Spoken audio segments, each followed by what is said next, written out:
apa yang berhubungan dengan makanan guna untuk mencapai kesehatan optimal tubuh itu akan dibahas di ilmu gizi. Ya, kenapa sih harus kesehatan yang optimal yang kita capai? Ya, itu selalu kita bertanya, kenapa? Ya, karena adalah capaian kita supaya kita mampu berpikir secara sehat, ya, energi yang stamina kita melimpah, lalu juga mencegah penyakit. Ini yang terpenting, apalagi di saat pandemik seperti sekarang, ya. Jadi makanan yang kita konsumsi itu haruslah benar-benar mengandung nutrien yang baik sehingga kita mampu mencegah atau daya imun kita itu mampu baik, ya. Lalu dengan adanya ilmu gizi ini semua dapat dicegah. Penyakit tidak hanya COVID saja, ya. Jadi apapun penyakit infeksi itu membutuhkan zat atau nutrien untuk tubuh sehingga mampu menangkal. Nah, gizi ini kan berasal dari bahasa Arab, ya, yang bahasanya itu dari giza, yang artinya adalah makanan. Selanjutnya kita harus mengenal dulu, ya, di dalam ilmu gizi ini juga dibahas mengenai zat gizi atau disebut dengan nutrients, ya. Apa sih zat gizi itu?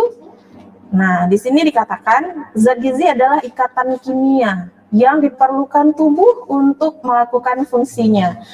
Di awal saya sudah jelaskan bahwa fungsi tubuh itu ada berbagai fungsi, ya, yang nanti secara lebih detail akan kita bahas di sini, ya. Jadi harus tahu dulu, ya, pengertian istilah-istilah yang kan digunakan dalam ilmu gizi. Selanjutnya ada istilah makanan. Nah, makanan ini adalah bahan selain obat yang mengandung zat-zat gizi. Jadi kalau obat tidak termasuk makanan. Nah, ya, atau unsur-unsur dari ikatan kimia yang dapat diubah zat gizi oleh tubuh yang berguna bila dimasukkan ke dalam tubuh. Jadi makanan itu akan berguna ketika dikonsumsi, ya. Jadi jangan salah, ketika bahan apapun yang bisa dikonsumsi dan mampu meningkatkan fungsi tubuh, ya, itu adalah guna dari makanan. Tetapi kalau jika tidak dikonsumsi ya tidak akan berguna. Untuk apa? Untuk tubuh. Nah, kita juga harus tahu fungsi apa saja tadi yang harus kita ketahui tubuh kita, ya, dari ikatan kimia zat gizi tadi, ya. Yang pertama adalah tubuh itu juga berfungsi menghasilkan energi. Dari mana menghasilkan energi? Dari sumber karbohidrat. Makanya karbohidrat itu penting untuk tubuh kita supaya mampu menghasilkan energi. Untuk itu konsumsi harian juga harus mengandung karbohidrat. Nah, bagaimana halnya Bu kita mengetahui karbohidrat yang baik, ya? Jadi karbohidrat itu ada juga dua jenis dia, karbohidrat sederhana dan karbohidrat kompleks. Jika karbohidrat yang kompleks itu dia mengandung serat yang tinggi, ya, sehingga lebih sulit dicerna oleh tubuh, membuat apa? Kita lama bertahan untuk tidak lapar, ya. Makanya ketika puasa, ketika kita perlu suplaian energi yang banyak untuk bertahan, ya, itu kita harus menggunakan karbohidrat yang sifatnya kompleks. Apa aja jenisnya, Bu, ya? Yang kompleks itu jenisnya adalah gandum, beras merah, oatmeal, roti gandum utuh, ya, itu yang baik. Makanya untuk sarapan pagi diperlukan karbohidrat jenis kompleks supaya kita mampu atau tubuh kita mampu untuk menghasilkan energi dalam jumlah banyak dan lebih tahan lama, ya. Lalu yang kedua ini ada yang namanya karbohidrat sederhana. Kenapa sih kita nggak dianjurkan ini untuk menggunakan karbohidrat sederhana? Ya itu tadi, ya, karena karbohidrat sederhana ini membuat lemas. Apa aja Bu contohnya? Contohnya adalah konsumsi gula pasir, lalu susu, madu, cake, soft drink, biskuit, coklat, permen, sirup. Ini adalah karbohidrat kompleks. Karbohidrat sederhana yang membuat tubuh kita merasa lemas. Jadi bukan sebaliknya, ya. Ya, jadi semua itu kita bisa mengaturnya sebenarnya. Nah, lalu fungsi yang kedua ada nih, itu membangun dan memelihara jaringan. Ini didapatkan dari konsumsi protein. Seperti kita tahu, protein itu ada dua jenis, kan? Ada yang nabati dari tumbuh-tumbuhan, contohnya adalah tempe, tahu, kacang-kacangan, ya. Itu juga perlu dalam konsumsi harian kita protein, ya. Yang kedua jenis protein ada protein hewani, dia berasal dari hewan, contohnya daging, ikan, susu, telur, ya, itu adalah protein jenis hewani. Lalu yang ketiga ada sumber sebagai zat pengatur. Apa sih contohnya, Bu? Ini pelengkap ya. Dia perlu tetapi nggak dalam jumlah yang besar. Tapi perlu diingat, dia dalam piring hari-hari makanan kita tuh harus ada, mesti ada supaya apa? Fungsi optimal tubuh dapat dicapai. Apa saja yang menjadi sumber zat pengatur? Itu dari sayuran, ya, dari buah, air putih juga perlu. Bahkan teori mengatakan kebutuhan air putih kita itu nggak sama, tergantung dari berat badan, ya. Kebutuhan air putih harian kita adalah sebesar 40 mililiter per kilogram berat badan. Nah, jika kalian berat badannya 50 kilo, maka perlunya adalah 2 liter air itu per hari. Itu kecukupan minimal sekali, ya. Kalau mau lebih bagus hasilnya, ya boleh dilebihkan. Jadi berbeda ya setiap orang, nggak bisa kita samakan 8 gelas per hari, nggak bisa, ya. Gelas juga gelas apa yang digunakan, jadi harus jelas. Dalam memberikan pancake juga nanti kan Anda adalah sebagai praktisi, ya. Ini nggak bisa sembarangan tuh bilang kebutuhan air orang adalah 8 gelas, ya. Gelasnya seperti apa itu kan juga harus jelas, ya. Dia lebih bagus menggunakan teori 40 cc per kilogram berat badannya. Ini udah kita bahas terkait istilah-istilah, ya. Di sini juga ada nih istilah umum yang digunakan untuk semua bahan yang dapat dijadikan makanan. Jadi ada tuh sebelum jadi makanan dia punya bahan mentah, ya kan? Di sini ada istilahnya namanya apa? Pangan, ya. Kalau kalian pernah dengar mungkin sering ya pangan, ya. Jadi ini adalah istilah umum untuk semua bahan yang dapat dijadikan makanan. Itu namanya pangan. Beras juga pangan, apalagi jagung juga pangan, dia bisa diolah menjadi makanan, ya. Apapun itu yang sifatnya bisa diolah menjadi makanan adalah disebut pangan. Lalu yang kedua ini kita bahas mengenai malnutrition atau malnutrisi. Ini juga istilah yang kedua, ya. Apa sih? Ini merupakan keadaan yang patologis, artinya keadaan yang tidak normal akibat dari kekurangan, bahkan kelebihan secara relatif maupun absolut satu zat gizi itu juga disebut malnutrisi. Jadi jangan salah. Selama ini kita selalu mengkaitkan malnutrisi itu dengan kekurangan, padahal kelebihan juga dikatakan malnutrisi, ya. Jadi gizi lebih, ya, terjadi ketika apa? Kalori dan energi yang dikeluarkan itu tidak seimbang. Jadi banyak asupan kalori tetapi energi yang dikeluarkan itu sedikit.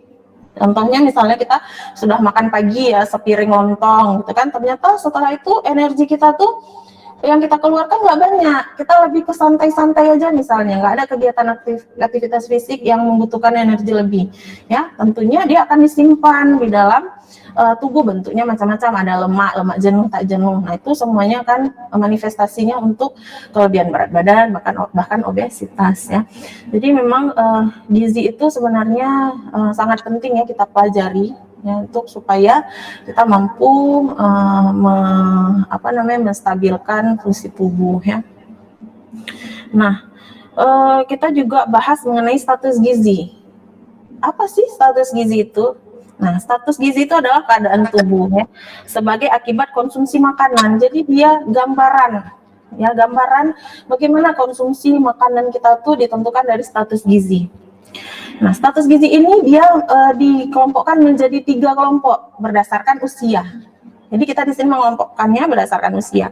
Kelompok yang pertama adalah usia di bawah 5 tahun. Nah, usia yang di bawah 5 tahun ini dia status gizinya itu dapat berupa berat kurang, ya, atau underweight, ya, pendek, stunting. Pernah dengar, ya? Sering, ya, dengar kata-kata stunting, ya. Dan bahkan stunting ini merupakan satu PR besar buat kita, ya, praktisi kesehatan untuk mampu mencegah stunting, karena masalahnya adalah bukan di sekarangnya saja, tetapi nanti ketika dia sudah tumbuh menjadi dewasa, tidak ditangani stuntingnya atau pendeknya, ini akan bermasalah terhadap kognitifnya. Jadi kemampuan berpikirnya itu akan berkurang ya. Bayangkan kalau semakin banyak anak stunting di Aceh ya, jadi bisa kita pikirkan ke depan generasi bangsa kita ini akan kurang ya. Artinya apa? Dari sekarang tidak dicegah. Sebenarnya stunting ini pencegahannya bahkan mulai dari hamil ya. Jadi ini adalah PR besar ya. Lalu juga ada yang katakannya ini status gizinya pada di bawah 5 tahun ini kurus ya, wasting, dan ada juga yang gemuk. Nah, itu untuk kelompok yang pertama. Kelompok yang kedua adalah untuk status gizi, yaitu usia anak antara 5 sampai 18 tahun. Nah, jadi anak itu, kategori anak itu sampai 18 tahun. Nah, kalau kalian masih ada yang 18 tahun, berarti kategori kalian adalah pendek atau stunting, kurus, gemuk, dan obesitas ya. Kelompok yang ketiga nih, yaitu usia di atas 18 tahun, disebut adalah orang dewasa ya. Jadi kalau kita udah dewasa, seperti saya sudah dewasa, sudah di atas 18 tahun, jadi pengkategoriannya itu berdasarkan dari status gizi yang akan dihitung berdasarkan rumus indeks massa tubuh. Pernah mendengar nggak indeks massa tubuh? Pernah? Pernah ya, indeks massa tubuh. Nah, indeks massa tubuh itu dia menggunakan pengukuran ya. Pengukurannya bagaimana Bu rumusnya? Indeks massa tubuh itu rumusnya itu ya, berat badan kita itu di dalam kilogram per tinggi badan kita, satuannya meter dikuadratkan. Jadi berat badan dalam kilogram per tinggi badan dalam satuan meter dikuadratkan. Nanti akan dapat ya berapa nilainya ya. Jadi ada 3 kategori untuk indeks massa tubuh untuk pengelompokan usia dewasa di atas 18 tahun. Yang pertama apa? Yang pertama normal. Jika kisaran hasil indeks massa tubuh tadi yang sudah kita hitung 18,5 sampai 24,9 ya. Dikatakan kurus apabila kurang dari 18,5, dan dikatakan berat badan lebih apabila kisarannya di atas 25 sampai 27 ya. Sedangkan obesitas apabila IMT-nya lebih dari 27 kilo ya. Jadi mulai sekarang kita sudah mempelajari ini, silahkan kalian cari berapa indeks massa tubuh kita, karena kita sudah termasuk golongan kategori dewasa. Jadi tadi rumusnya apa? Berat badan dalam kilogram per tinggi badan dalam satuan meter dikuadratkan. Berapa totalnya? Nah, itulah bisa kita ketahui bahwa kita apa? Kurus, apa normal, apa gemuk, dan obesitas. Nah, harapannya apa? Normal ya, supaya apa? Masalah-masalah terkait penyakit degeneratif itu dapat tubuh atasi. Ya. Nah, ini sejarah ya. Jadi kalau dibilang perkembangan ilmu gizi itu terus berkembang. Apa berkembangnya? Nah, ini dia. Berdiri tahun 1926 oleh Mary Schwartz-Rose saat dikukuhkan sebagai profesor ilmu gizi di Universitas Columbia Network New York ya, atau Amerika Serikat New York ya.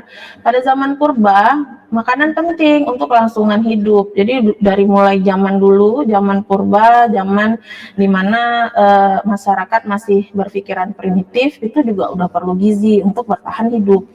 Ya, sedangkan pada zaman Yunani ini sudah masuk di tahun 400 sebelum Masehi. Ada teori bapak kesehatan ini namanya Hippocrates ya, yang menyatakan bahwa makanan sebagai panas yang dibutuhkan manusia, artinya manusia butuh makanan.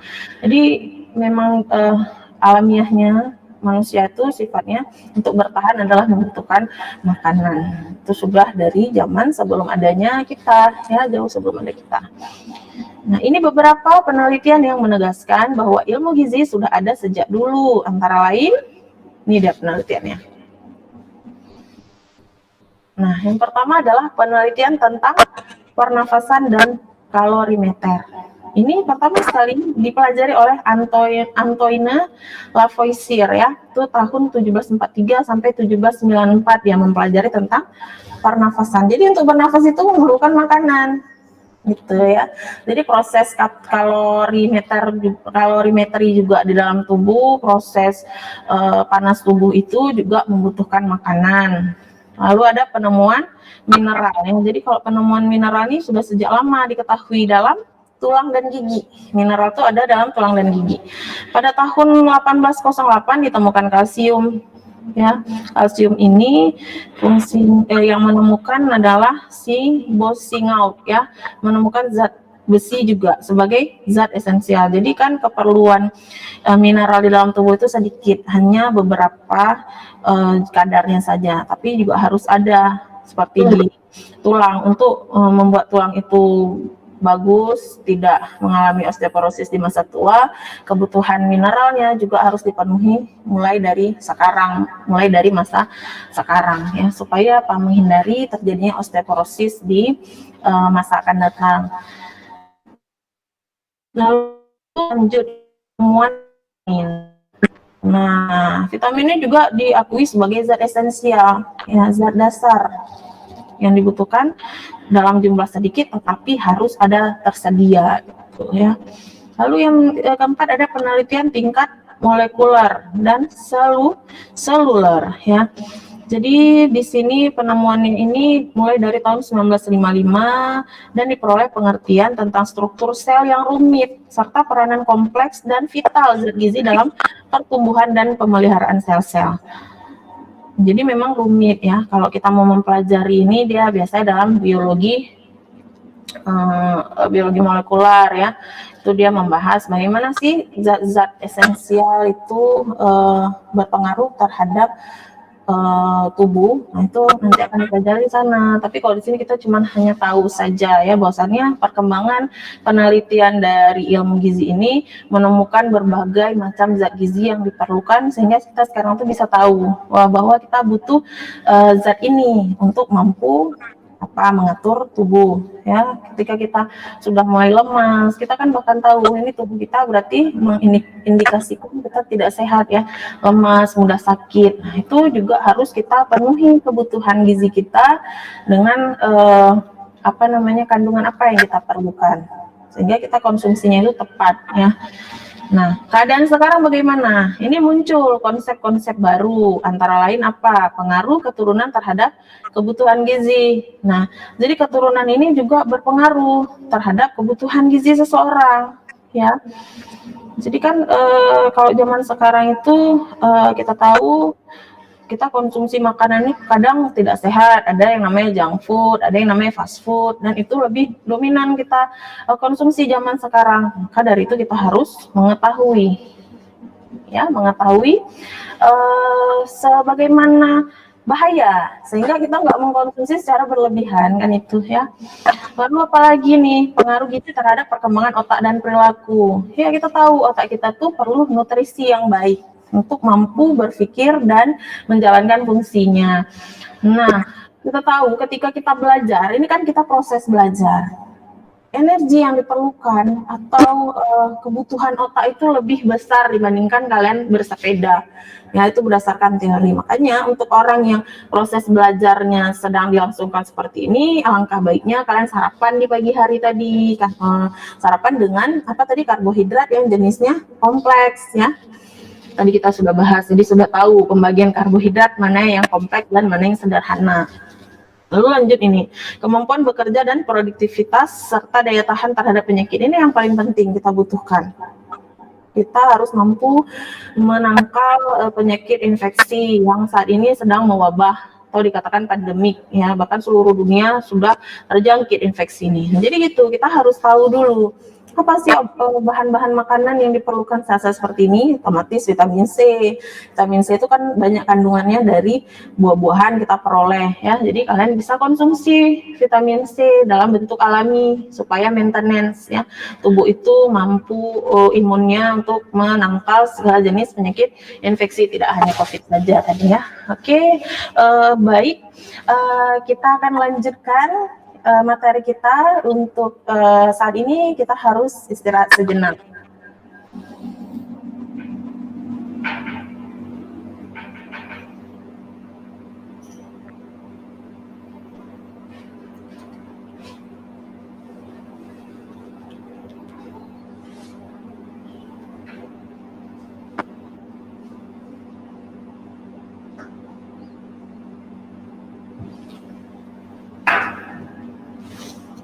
Udah istirahat deh. Udah. Gimana kecilin adik? Apanya? Kecilin ya. Kalau kecilin. Oh, matiin ya, matiin ya. Matiin aja kalau ngomong.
Oke, ya kita kembali lagi setelah iklan tadi ya. Sebelumnya kita sudah bahas beberapa penelitian terkait perkembangan ilmu gizi. Nah, sekarang kita akan bahas mengenai ruang lingkup di dalam ilmu gizi. Jadi ruang lingkup ilmu gizi ini sangat luas ya. Dimulai apa? Dimulai dari cara produksi pangan. Jadi tadi kan pangan itu adalah sesuatu apapun itu yang dapat diolah menjadi makanan. Nah, ini juga cara produksinya kan ada tuh. Misalnya cara menghasilkan padi yang baik bagaimana, ya. Cara menghasilkan kebutuhan tebu untuk membuat gula itu bagaimana caranya, terus di tempat seperti apa yang penghasil tebu yang baik. Nah, itu semua kan berpengaruh terhadap ruang lingkup gizi. Karena maka dari itu dia cukup luas ya. Lalu terkait apa lagi? Perubahan pasca panen. Jadi setelah panen yaitu dari mulai penyediaan pangan, distribusi dan pengolahan pangan, konsumsi makanan serta cara pemanfaatan makanan oleh tubuh yang sehat dan sakit. Ini semua termasuk ke dalam ruang lingkup ilmu gizi. Jadi maka dari itu dia sangat luas sampai kepada cara orang yang sehat bagaimana untuk memaksimalkan makanan yang dia makan, dan juga orang yang sakit bagaimana tubuh dia mampu memaksimalkan makanan yang dia makan. Nah, setelah kita tahu ruang lingkupnya, sekarang kita akan bahas tentang penyebab gangguan gizi. Apa sih yang menyebabkan seseorang itu mengalami gangguan gizi? Itu gangguan gizi itu kan manifestasinya tuh banyak, bentuknya tuh banyak. Kita sudah bahas tadi, ya. Apapun yang sesuatu yang bermasalah harusnya kan normal. Semua indeks massa tubuh kita normal, tinggi badan kita harus sesuai dengan umur. Kalau anak di bawah 5 tahun ya, berat badannya harus sesuai dengan umur. Nah, tetapi bagaimana ini ada gangguannya? Kok bisa sih ada anak yang stunting? Kok bisa sih ada anak yang kurang gizi? Kenapa? Tentu itu ada gangguan ya. Kita harus mengetahui dulu penyebab gangguannya ini apa. Nah, di sini tuh ada dua faktor yang menyebabkan segala sesuatu yang terkait dengan gizi itu tidak baik atau ada alami gangguan. Faktor yang pertama adalah faktor primer. Di faktor primer ini bisa dikaitkan dengan susunan hidangan yang salah dalam kuantitas dan kualitas. Nah, jadi seseorang itu perlu mempelajari ilmu gizi supaya apa? Ketika dia menyusun makanan dalam membuat menu harian itu sesuai dengan kualitas dan juga kuantitas. Jadi tidak hanya memperhatikan kuantitasnya saja, tetapi juga harus memperhatikan kualitasnya. Sebagai contoh ya, kalau ibu-ibu kita di rumah itu kan dia yang memproduksi, yang mengolah makanan dalam bentuk pangan itu menjadi makanan. Jadi beliau harus juga mempelajari ilmu gizi ya. Jadi ini jangan semuanya karbohidrat, ini juga harus ada proteinnya. Ya, jangan cuma karbohidrat dan protein saja, juga harus ada untuk zat-zat lainnya seperti susu, buah-buahan, sayur-sayurannya. Itu juga kita nanti kan bakal dipersiapkan untuk mengatur itu semua. Maka dari itu sangat penting ilmu gizi ini, dan bersyukurlah kalian sudah ada ilmu ini kan gitu ya. Jadi apapun yang kita pelajarin sekarang itu akan berguna nantinya. Lalu yang kedua yang menyebabkan terjadinya gangguan gizi itu adalah faktor sekundernya.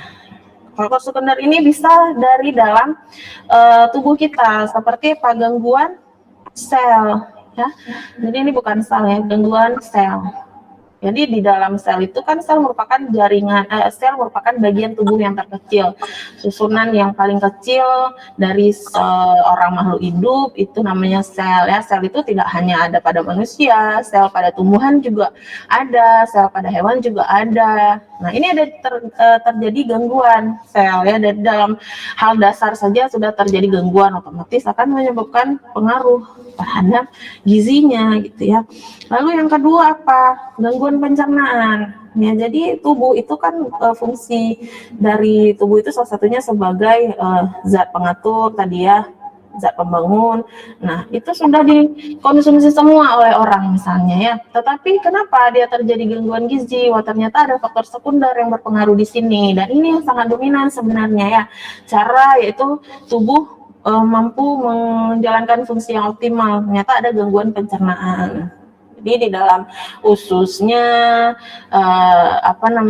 anatomi tubuhnya itu kan untuk saluran pencernaan tuh mulai dari mulut ya, kita memasukkan makanan, masuk ke tenggorokan, masuk ke lambung ya kan, masuk ke usus besar ya kan. Nah, di situ mengalami gangguan. Jadi pada saat penyerapan zat nutrisi itu ada gangguan pencernaannya, sehingga makanan yang dimakan sudah baik, sudah tepat, tetapi dalam hal mencernanya tubuh mengalami gangguan. Makanya nggak heran kenapa sih seseorang sudah baik ya, makanan di piringnya itu sudah sesuai dengan gizi seimbang misalnya, tapi kenapa dia masih mengalami gangguan gizi? Ya, itu jadi perlu diobatin, perlu dilihat, perlu konsultasi ke tenaga ahli. Apa sih yang menyebabkan ini terjadi gitu ya.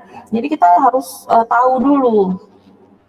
Tuh, ternyata mungkin ada gangguan pencernaan di sana. Ya, pantas saja untuk tubuhnya pasti mengalami gangguan gizi. Nah, selanjutnya ini kita bahas tentang gangguan akibat gizi kurang pada proses tubuh ya. Jadi yang pertama ada pertumbuhan. Kita tahu anak-anak ini tidak tumbuh menurut potensialnya. Anak-anak yang berasal dari tingkat sosial, ekonomi menengah ke atas rata-rata lebih tinggi dibanding anak-anak yang berasal dari sosial ekonomi rendah. Ini berdasarkan penelitian ya. Jadi penelitian ini juga evidence based, artinya sudah dilakukan penelitian berkali-kali dengan jumlah sampel yang banyak di seluruh dunia, maka bisa dikatakan ada penelitian bahwa orang yang sosial ekonominya menengah ke atas itu dia pertumbuhan anaknya itu lebih tinggi dibandingkan orang yang sosial ekonomi menengah ke bawah ya. Ini berdasarkan penelitian dikatakan demikian. Lalu ada namanya produksi tenaga. Nah, kekurangan energi yang berasal dari makanan menyebabkan seseorang kekurangan tenaga untuk bergerak, bekerja, dan melakukan aktivitas. Jadi kalau kita nggak makan, itu perasaan kita kan lemas, ya. Karena itu tadi, nggak ada zat yang bisa digunakan oleh tubuh untuk menghasilkan tenaga. Kita tahu mengangkat tangan saja itu membutuhkan tenaga, ya. Kalau kita tidak makan, kita dalam keadaan sakit, makan tetapi tubuh kita tidak mampu mengoptimalkan fungsinya karena ada infeksi, mungkin ada gangguan penyakit lainnya. Nah, menyebabkan apa? Kita lemas, kita letih, ya, nggak bisa melakukan aktivitas dengan semestinya. Nah, itu ternyata dari produksi tenaga oleh tubuh yang terganggu. Yang ketiga adalah pertahanan tubuh. Pertahanan tubuh apa? Ya, daya tahan nih terhadap tekanan atau stres. Nah, sistem imunitas di sini yang bekerja dan antibodi berkurang. Sehingga orang mudah terserang penyakit infeksi seperti pilek, batuk, diare ya. Sekarang ini kan lagi terserang wabah juga kita ya, COVID-19. Di sini pertahanan tubuh yang paling diserang. Gitu. Jadi tubuh kita tuh kan punya tentaranya istilahnya ya, yang menjaga, yang melindungi ya tubuh dari serangan infeksi luar, serangan dari kuman, penyakit, infeksi ya. Nah, itu adalah kegunaan dari tentaranya ya. Nah, tentaranya ini imun, sistem imun. Jadi tentaranya ini diserang ya. Bagaimana dia mau melindungi yang lainnya?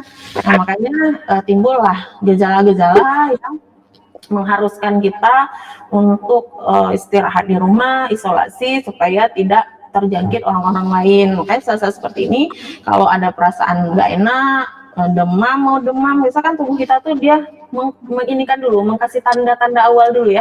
Kalau kita bakal sakit itu biasa kita lebih tahu tubuh kita bisa tahu, wah ini saya nggak nyaman, udah nggak enak.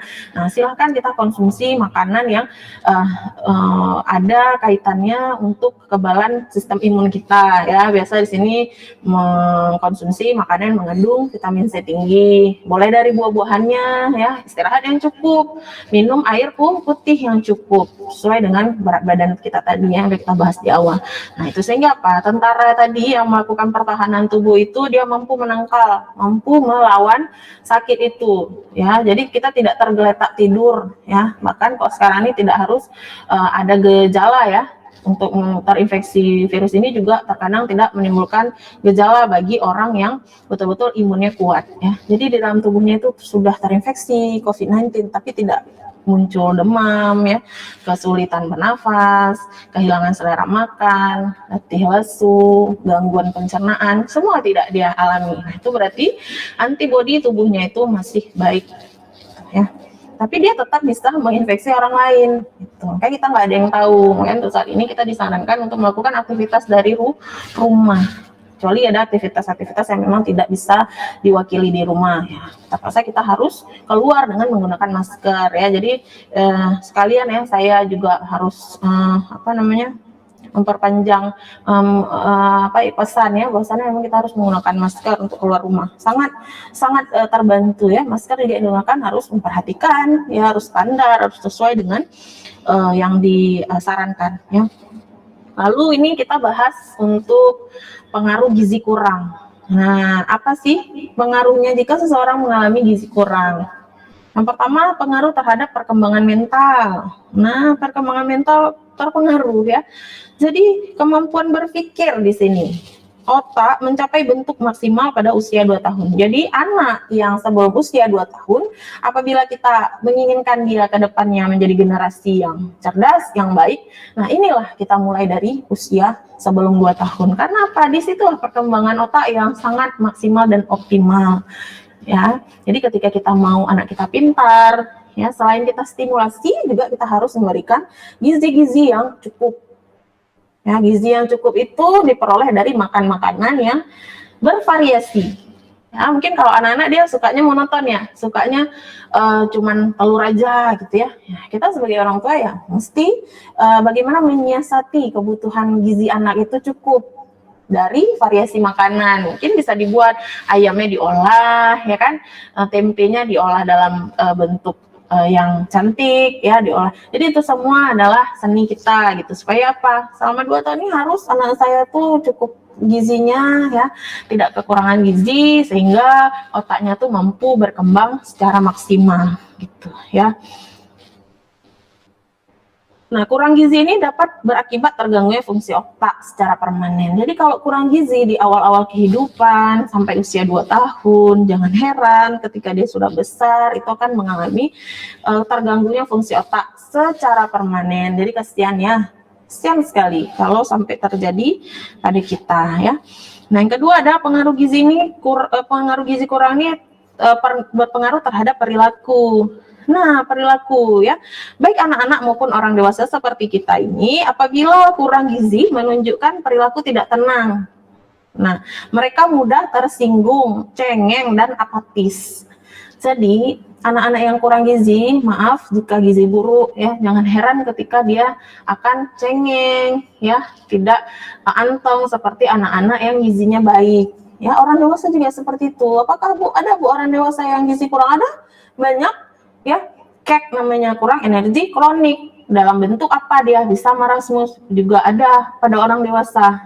Ya, bersyukurlah kita mempunyai gizi yang cukup gitu. Ya, jadi nggak usah diet yang terlalu gimana, bersyukur saja. Ya, artinya tubuh kita sudah dalam keadaan baik, tidak mengalami gizi kurang. Ya. Jadi harus benar-benar sekali dalam mengkonsumsi makanan untuk mencukupi kebutuhan harian, itu memang harus benar-benar kita ketahui. Nah, ini kita udah ngomong nih selalu gizi kurang Bu. Bagaimana sih dengan gizi lebih? Nah, ini akan kita bahas di sini ya. Nah, ini pengaruh akibat gizi lebih. Tadi seperti di awal ya, malnutrisi itu tidak hanya melulu membicarakan mengenai gizi yang kurang. Gizi yang lebih juga dikatakan malnutrisi ya. Jadi kalau pengaruh akibat gizi lebih apa Bu? Yang pertama ya, gizi ini menyebabkan kegemukan atau obesitas. Kelebihan energi yang dikonsumsi disimpan di dalam jaringan dalam bentuk lemak. Jadi tadi asupan harian itu melebihi kebutuhan tubuh. Sementara aktivitas tubuh itu tidak membutuhkan energi yang lebih. Nah, itu kan kelebihan ya. Kelebihan itu yang akan disimpan dalam bentuk lemak kelebihannya ya.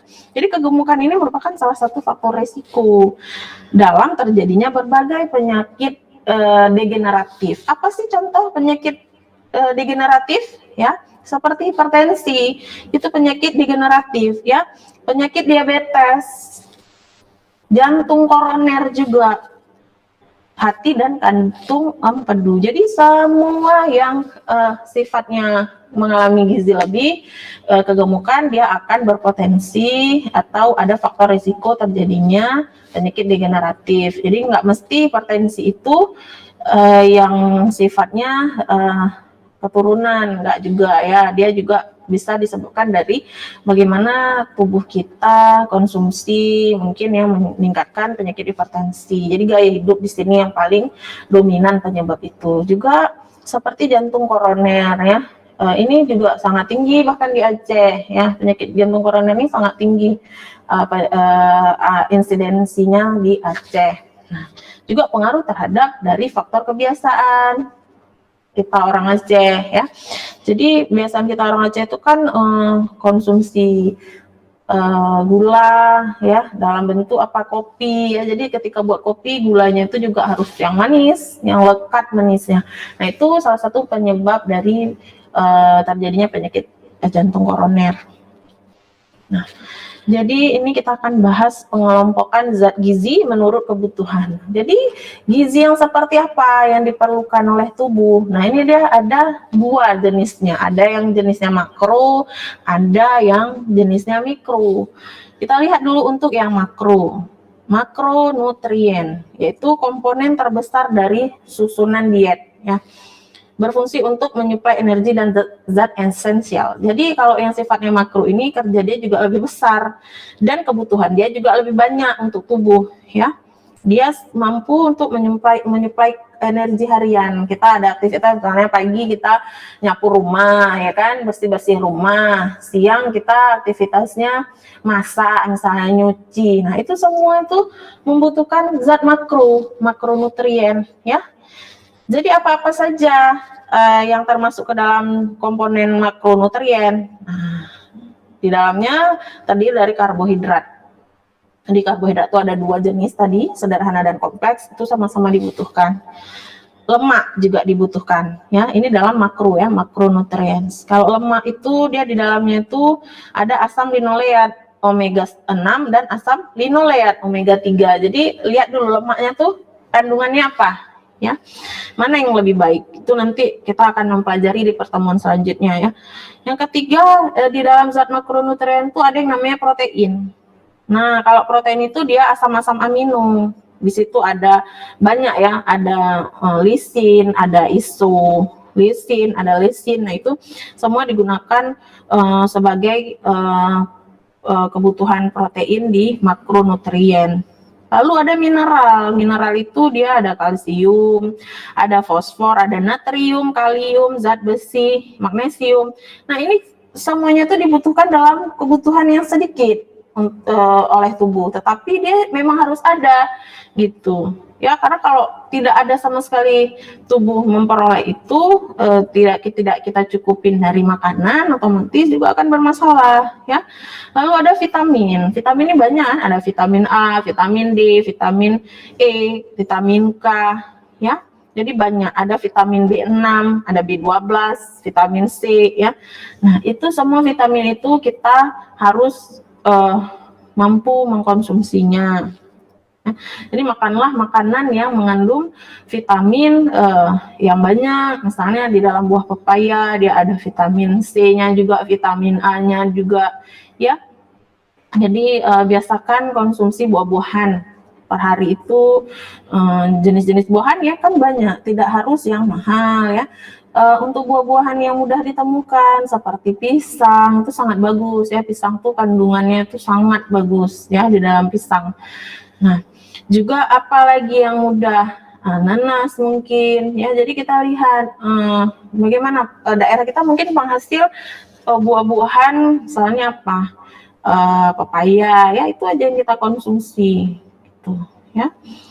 Lalu ada yang terakhir kalau air ini memang harus ada ya. Jadi juga jangan diganti kebutuhan air ini dengan minum-minum yang lain-lain. Yang penting kan air, Bu. Tidak. Air di sini adalah air putih. Dia sebagai air mineral yang mampu mencukupi kebutuhan zat makronutrien ya. Jadi jangan pikir, Bu, air kan nggak mesti yang air putih, air apapun. Tidak ya. Air apapun itu sifatnya mengandung gula, mengandung karbohidrat yang sifatnya sederhana. Itu semua akan disimpan di dalam tubuh dan suatu saat itu akan berpengaruh terhadap tubuh kita di kemudian hari. Yakinlah ya. Jadi kalau emang ada kebiasaan yang tidak baik seperti mengkonsumsi minum selain air putih, itu harus mulai diganti, dipikirkan dari sekarang gitu ya, untuk membiasakan minum air putih ya.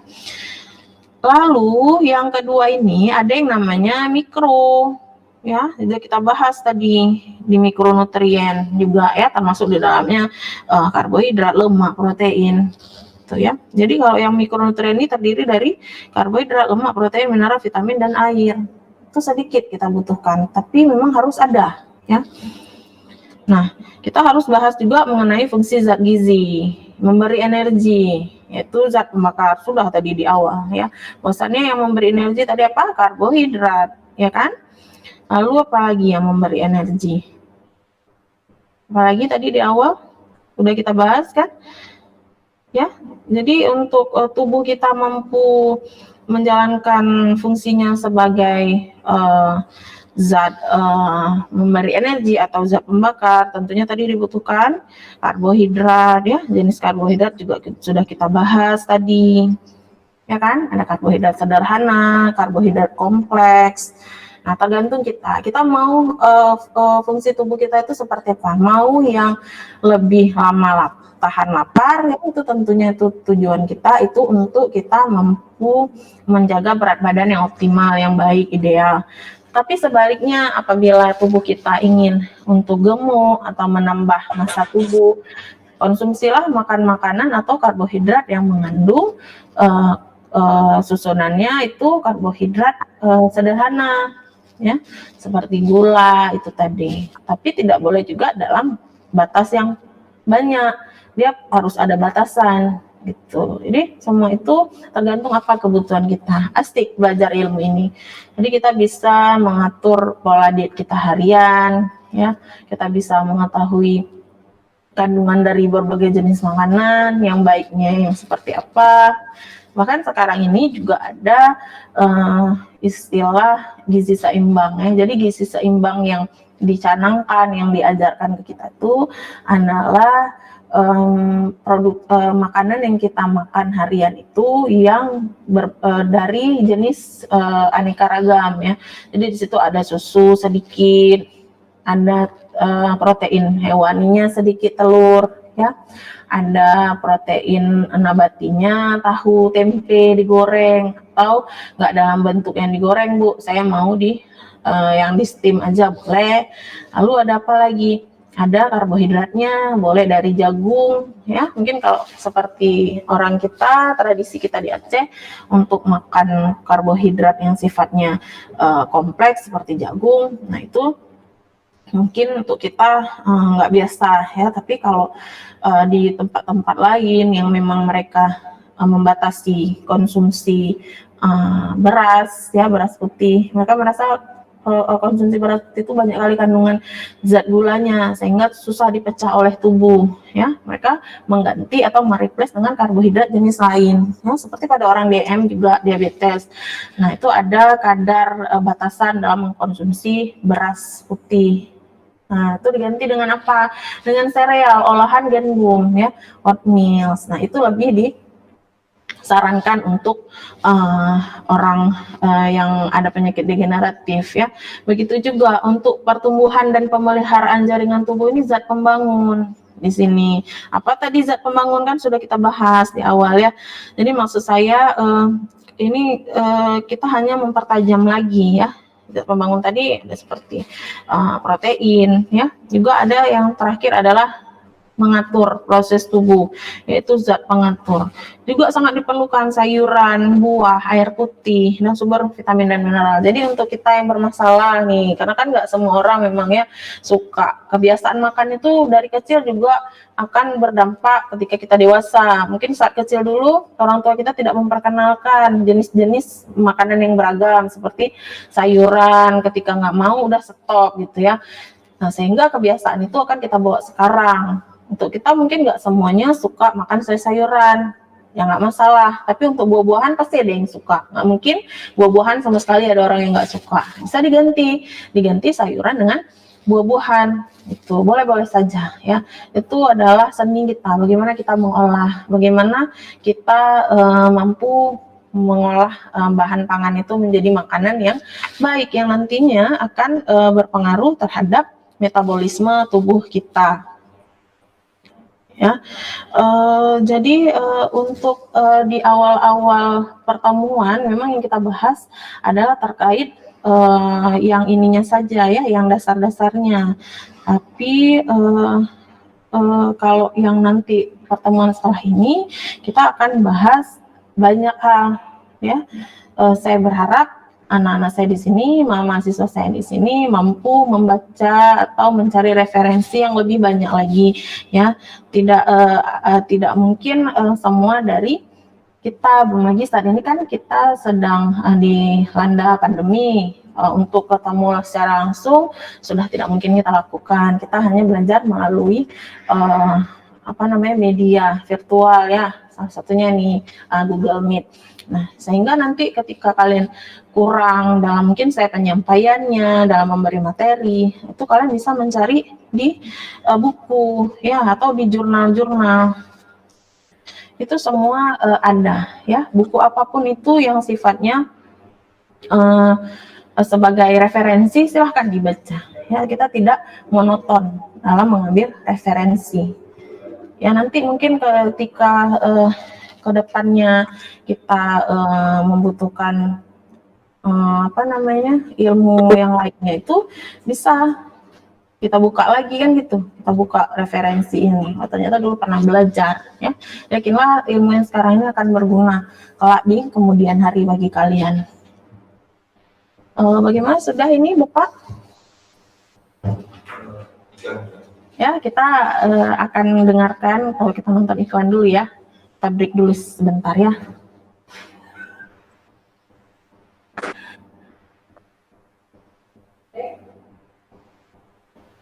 Ini yang sesi ketiga. Dapat itu, Bu. Dapat.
Oke, baik. Kita untuk materi yang pertemuan ini kita sudah selesai. Ibu sudah memberikan materi, sudah menjelaskan juga. Nah, ini untuk sesi di saat-saat detik-detik mau habis ya, kita diberikan waktu 5 menit. Untuk mahasiswa Ibu yang kurang jelas atau yang ada yang ingin ditanyakan, itu silahkan ya. Silahkan, ada yang mau bertanya? Ada? Haruslah bertanya ya, nggak mungkin semua itu sudah dipahami. Ibu nggak yakin ya, karena memang dalam PowerPoint ini kan singkat, yang singkat-singkatnya saja, istilahnya kulit-kulit luarnya aja kan gitu. Nah, makanya oleh kalian yang kurang paham atau ada yang ingin ditanyakan, silahkan ya. Ibu buka sesi pertanyaan sekarang. Silakan Afri ya. Oke, silakan Afri, apa yang ingin ditanyakan?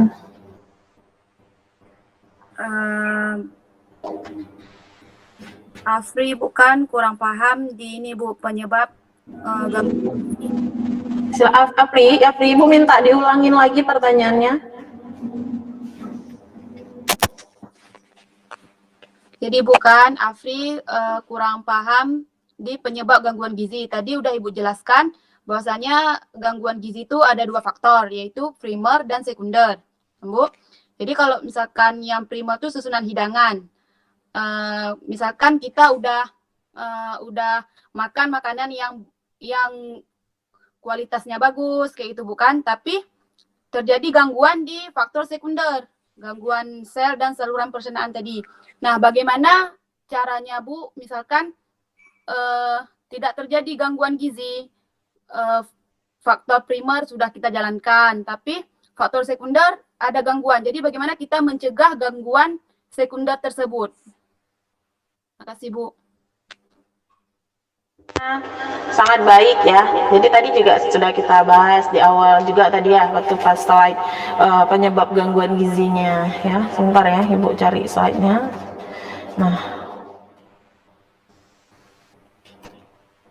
Nah ini, jadi kan seseorang itu mengalami gangguan gizi ini banyak faktor ya.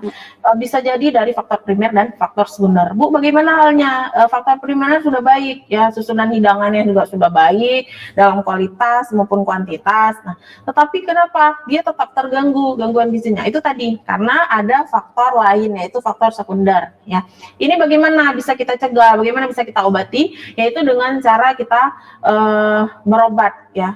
Kita pasti kan mencari tahu kayak Ibu bilang tadi, makanan sudah baik, saya sudah konsumsi susu bahkan ya, tapi mungkin ada gangguan lain ya, silakan kita sebagai praktisi, silakan kita merujuk atau kita bekerja sama dengan spesialis di bidangnya, karena untuk pertumbuhan dan perkembangan ini juga ada spesialisnya ya, jadi ada dokter khusus yang menangani tentang pertumbuhan dan perkembangan. Jadi di sanalah kita sarankan pasien tersebut untuk berobat gitu ya. Kalau untuk kita hanya mampu tahunya gini, yang dibutuhkan untuk tubuh hariannya ini Bu ya, kalsium, zat pengatur dan bentuk makronutrien tadi kan, mikronutrien. Nah itu semua sudah ada. Ketika tetap bermasalah oleh tubuh Ibu, berarti ada faktor sekunder yang kita tidak punya kompetensi untuk menanganinya. Kita hanya punya kemampuan atau saran untuk pasien tersebut dilakukan rujukan ke dokter ahlinya ya. Jadi untuk tumbuh kembang itu sudah ada dokter ahlinya, memang khusus nutrien, dia lebih sekiranya lebih mampu lagi ya. Kalau kita kan cuman istilahnya memberikan pendidikan kesehatan dalam bentuk promotif ya kan, preventif ya. Untuk kuratifnya itu kita tidak punya kemampuan ya. Silahkan kita rujuk pasien itu ke ahlinya gitu ya, Afri ya. Iya, Oke ya. Gimana? Ada ingin disampaikan lagi, mungkin ditanya lagi, mungkin ada? Enggak Bu, makasih ya Bu. Oke, selesai ya. Untuk mahasiswa Ibu yang lain, yang laki-laki, mana ini yang laki-laki? Ada yang mau bertanya, mewakili jenis kelamin misalnya ya. Gimana Hersa, Sukri? Mana mereka ya? Mereka kok nggak nampak ya videonya? Mungkin lain Afri ada yang ingin ditanyakan? Karena gini, untuk sesi bertanya ini kan, untuk live gini kan kita lebih seru ya, kalaupun saya nggak bisa menjawabnya kan, Mungkin ada teman-teman lain atau mungkin ada penonton gitu kan, Bu salah, seperti ini jawabannya. Jadi kan lebih enak, lebih terbuka kita. Karena belajar itu tidak mesti dari dosen ya, belajar dari siapa saja bisa. Proses belajar tuh, bahkan kalau sekarang kita dituntut untuk jadi guru ya. Nah, jadi semua orang tua di rumah tuh untuk zaman saat ini dituntut menjadi seorang guru ya. Nah, jadi ada lain yang ingin bertanya mahasiswa Ibu? Ada? Ada? Mungkin saran, masukan? Ada mungkin? Bu, ke depan jangan cepat-cepat misalnya apa? Ada? Ada? Habis?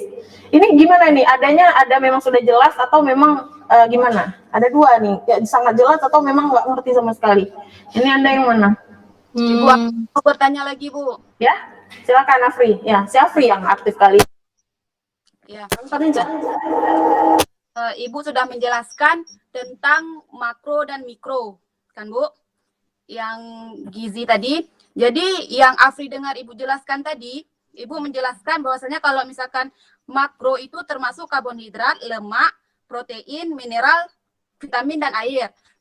Sedangkan di mikro tadi Ibu juga menjelaskan hal yang sama. Terdiri dari karbohidrat, lemak, protein, mineral, vitamin, dan air. Jadi di mana kita membedakan antara makro dan mikro, Bu? Terima kasih.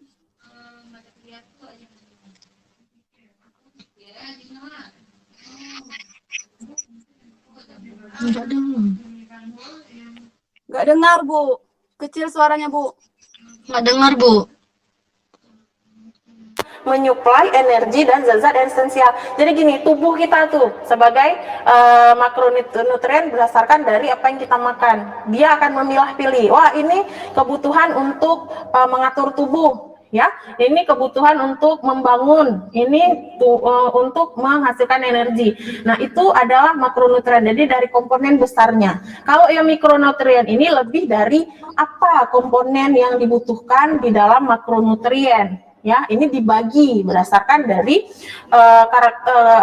pembagian jenis makanan, yaitu karbohidrat, lemak, protein. Jadi ini sudah bentuk pembagiannya. Ya, kalau tadi mulai dari piring, di dalam piring itu kan kita cuma tahu ada nasi, ada ikan, ada sayur, ada buah, ya, ada air putih. Nah, itu komponen terbesarnya kita sebut zat makronya.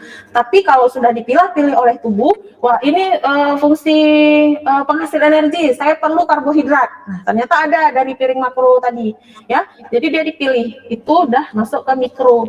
Jadi dia pilah-pilihnya itu zat apa yang tergandung dari makanan yang kita makan itu adanya di mikronutrien, ya. Tadi dalam penjelasan mungkin kurang jelas ya, Afria. Iya, Bu. Jadi jelasnya seperti itu ya. Jelas kira-kira? Jelas, Bu. Oke, ada lagi yang bertanya? Tahu sudah habis waktu kita? Ya, silakan. Bu, Vina mau tanya, Pak, bagaimana jika kebutuhan makro dan mikro itu tidak seimbang? Apa yang terjadi, Bu?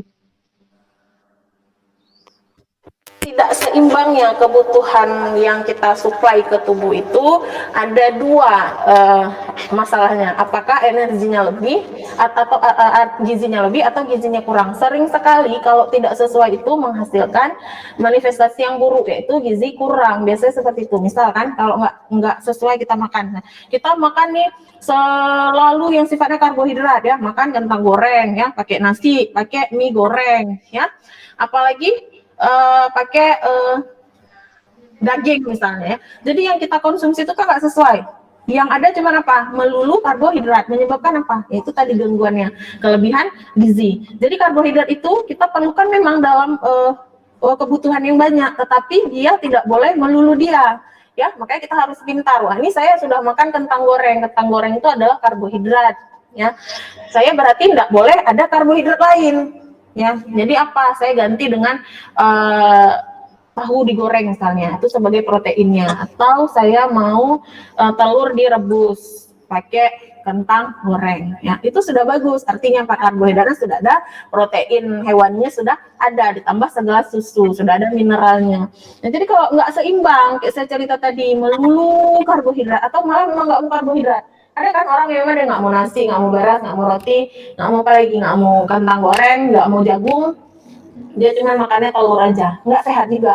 Ya, jadi karbohidratnya nggak ada, tetapi proteinnya yang lebih, pasti dia akan kurus. ya pasti dia akan kurus, pasti dia akan penampakan status gizi dia itu akan kurang, ya. Jadi dua hal yang mungkin terjadi apabila kita konsumsi tidak tepat atau asal-asalan, itu tadi bisa sangat gemuk, bisa sangat kurus. Yang kita harapkan kan normal kan. Jadi piring yang kita makan tuh isinya adalah macam-macam jenis makanan, ya. Jelas di mana?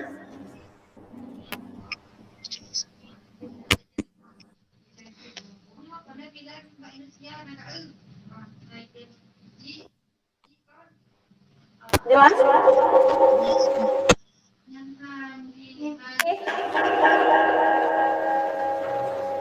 Ada lagi? Ada?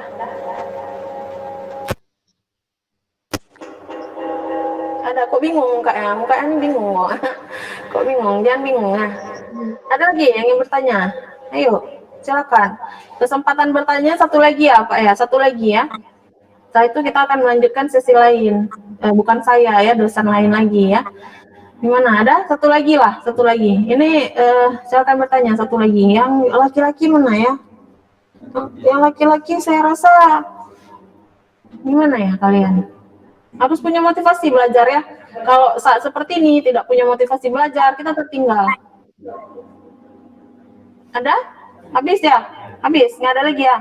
Nggak ada. Oke, selanjutnya saya akan memberikan tugas ya. Itu tugas nanti akan saya infokan di grup kita, nggak live kita ya. Karena saya rasa sudah jelas semua nih, sudah paham. Nanti bukti jelasnya paham atau tidaknya kita lihat di tugas ya. Baik, saya rasa sudah habis waktu live belajar kita hari ini untuk materi pertemuan pertama, mata kuliah gizi kesehatan masyarakat. Insya Allah kita akan bertemu pada live berikutnya di hari Rabu minggu depan ya. Saya harapkan antusias kalian, motivasi belajar juga harus lebih baik dari hari ini ya. Saya harapkan mudah-mudahan materi ini berguna untuk kita bersama dan apa yang menjadi kekurangan itu tidak terjadi di masa yang akan datang ya. Mohon maaf atas kesalahan ya, terima kasih banyak atas waktu mahasiswa saya semua ya, lebih dan kurang saya minta maaf. Billahi taufiq wal hidayah. Assalamualaikum warahmatullahi wabarakatuh. Waalaikumsalam warahmatullahi wabarakatuh.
Bu.